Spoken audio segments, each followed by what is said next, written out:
Valentine day.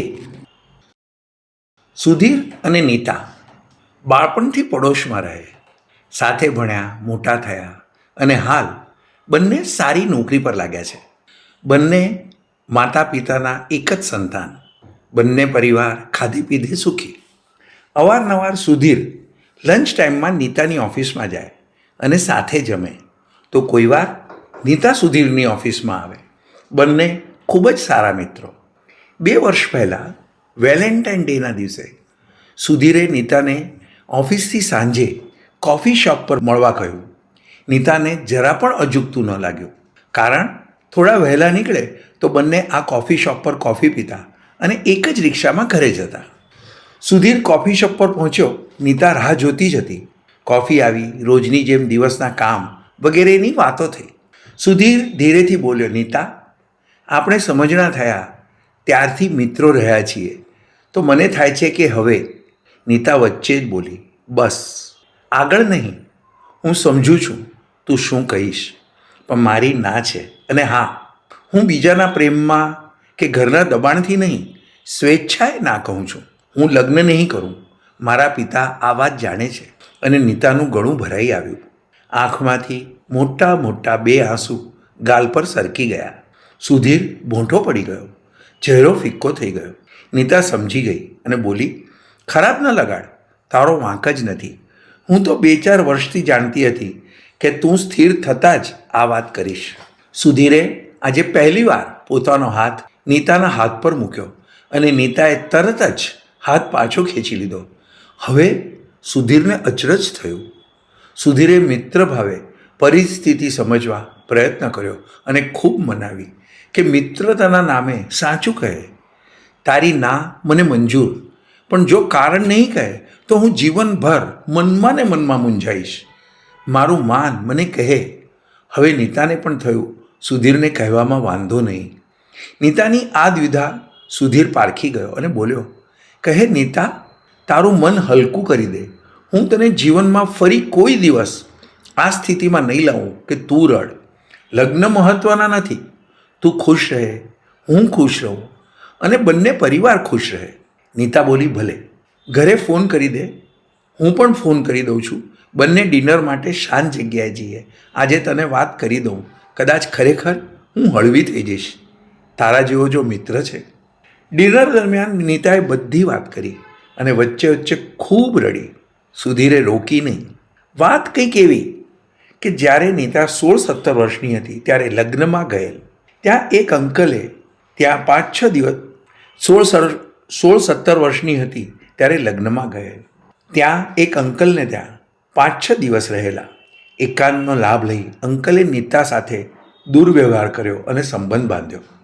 આ વાત ઘરે આવી નીતાએ મા બાપને કરી, પરંતુ વાત ભૂલી આગળ વધ એવું કહ્યું. પરંતુ નીતા આ દુભાયેલ લાગણીથી બહાર ના આવી શકી. નીતા કહે, સુધીર, તું માનીશ, 1 વર્ષ તો મેં પપ્પાને પણ ન અડવા કહેલ. પછી ધીરે ધીરે હું એમની નજીક આવી. પછી બોલી, તું નહીં સમજ, પણ મેં ખૂબ મન મનાવ્યું. હું આ પીડાથી હજી મુક્ત નથી થઈ. આજે તે મારો હાથ ખાલી હાથ પર મૂક્યો તો તે જોયું શું થયું. હું વ્યથિત થઈ ગઈ. મારી આવી હાલતમાં લગ્ન? સુધીર બોલે, બસ પત્યું, ચાલ ઘરે જઈએ. તને ઘરે મૂકી હું મારા ઘરે જતો રહીશ. રસ્તામાં વાત ન થઈ. નીતાના ઘરે સુધીર અંદર સુધી ગયો. 2 મિનિટ એના મમ્મી પપ્પાને મળ્યો. મા બાપ સમજી ગયા નીતા ખૂબ રડી લાગે છે. સુધીર બોલ્યો, આ તમારી દીકરીને મૂકવા આવ્યો. એણે મને બધી જ વાત કરી છે. એ તમને કહેશે. હું કાલે સાંજે આવીશ ત્યારે વાત કરીશ. અત્યારે મોડું થાય છે. અને સુધીર નીકળી ગયો. નીતાએ ના પાડ્યા પછી છેલ્લા 24 કલાકમાં મનમાં અંદર ખાને સુધીર છોડીને જતો રહેશે તો આ વિચાર એને ન ગમતો, અકળાવી જતો. બીજા દિવસે સુધીર આવ્યો. નીતાને સાથે જ લાવેલ. ચા પીતા સુધીર બોલ્યો, વધુ કંઈ નહીં, હું જે કહું છું એ આપણા 4 વચ્ચે જ રહેશે. સુધીર હંમેશા ટૂંકું અને સ્પષ્ટ બોલતો, એટલે એટલું જ બોલ્યો. નીતાએ વાત કરી, છતાં મારે એની સાથે જ લગ્ન કરવા છે અને વચન આપું છું, નીતાને મારા માટે કોઈ ફરિયાદ નહીં રહે. ઉલટાનું એને મારા વગર નહીં ચાલે એવું જીવન એને હું આપીશ. પછી નીતાને કહે, 2 મિનિટ અંદર આવ, તને કંઈક કહું. બંને નીતાની રૂમમાં ગયા. સુધીર બોલ્યો, સમજ, તારા માટે પ્રેમ કોઈ આકર્ષણથી નથી, વર્ષોના સાનિધ્યથી, સાથની આદત છે, જે તને પણ છે. અને બીજું, તને ખબર છે, હું 3 વર્ષનો થયો ત્યાં સુધી સૂતી વખતે હું મારી માતાનો જૂનો સાડલો 2 હાથમાં પકડી સૂતો, અને આજે પણ એ સાડલો જર્જરિત છે છતાં મારા કબાટમાં છે. હું ઘણીવાર આજે પણ એને મારા ગાલે અડાડી લઉં છું. આ વહાલ છે. બસ સમજ, લગ્ન પછી મારા રૂમમાં તું છો એટલું જ બસ છે. હું લગ્ન પહેલાં મારા રૂમમાં એક સરસ સોફા વસાવી લઈશ. તું અને હું જુદા, છતાં સામે. સુધીરે વાત પૂરી કરી. 2-3 મિનિટમાં જ બંને બહાર આવ્યા અને બોલ્યા, મારે જે કહેવું હતું એ મેં કહી દીધું. થોડી વાતો પછી નીતાએ માના ખભા પર રડતા રડતા માથું મૂક્યું અને હા પાડી દીધી. આ રડવામાં દર્દ કરતાં ખુશી અને આનંદ વધુ હતા. નીતા માની એટલે માતા પિતા બંનેની આંખો પણ ભીની થઈ ગઈ. નીતાના પિતા સુધીરને ભેટી પડ્યા અને બોલ્યા, તારા અને અમારા પરિવારનું મળવાનું ઘણીવાર થાય છે. તમે નાના બંને રમતા ત્યારે ઘણીવાર અમે બોલતા, મોટા થઈને બંને લગ્ન કરે તો નવાઈ નહીં. લગ્ન થયા, નક્કી થયા મુજબ સુધીર સોફા પર વિના રકઝક સૂતો. નીતા સૂવાનો ઢોંગ કરી જોઈ લેતી. ડર હજી રહેતો, પણ થોડા દિવસ પછી ડર ન રહ્યો. સુધીર બોલેલું બરાબર પાડતો. દિવસો મહિના થયા. હવે નીતાને મનોમન બોજ થવા લાગ્યો. થતું સુધીરનું શું વાંક? સુધીરનો વિશ્વાસ, ધીરજ, હૂંફાળું વર્તન નીતાને મજબૂર કરી ગયા. અને 10 ફેબ્રુઆરીના નીતા બોલી, આ વેલેન્ટાઇન ડે પર મમ્મી પપ્પા, તારા મમ્મી પપ્પા બધા ડિનર સાથે કરીએ તો? એમણે કોઈએ વેલેન્ટાઇન ડે નહીં ઉજવ્યો હોય, એમને આપણે બંને નિમિત્ત બનીએ. નીતાને હતું સુધીર કદાચ ભડકશે કે આપણા ઠેકાણા નથી, અને પણ ખોટું. સુધીર નારાજ ન થતા ખૂબ રાજી થયો. વાહ, શું આઈડિયા છે! હું વહેલો ઘરે આવીશ.